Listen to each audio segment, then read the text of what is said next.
২৬শে মার্চ মহান স্বাধীনতা দিবস উপলক্ষে ইতালির ভেনিসে আওয়ামী লীগের উদ্যোগে আলোচনা সভা ও ইফতার মাহফিল অনুষ্ঠিত হয়েছে।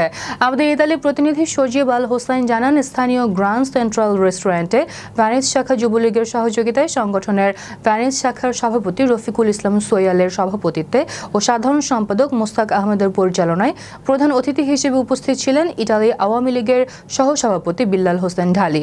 আলোচনা সভায় বক্তব্য রাখেন ভেনিস শাখা আওয়ামী লীগের সিনিয়র সহসভাপতি তাজুল ইসলাম, সহসভাপতি আবুল কালাম আজাদ, মশিউর রহমান, সিনিয়র যুগ্ম সাধারণ সম্পাদক শাহাদাত হোসেন, যুগ্ম সাধারণ সম্পাদক কামাল লাকুরিয়া, সাংগঠনিক সম্পাদক মোক্তার মোল্লা, দফতর সম্পাদক হাজী আব্দুল রাশিদ ভূঁইয়া, ভেনিস শাখা যুবলীগের ভারপ্রাপ্ত সভাপতি মুস্তফা সোয়াল কালু, সাধারণ সম্পাদক সজীব মুন্সি প্রমুখ।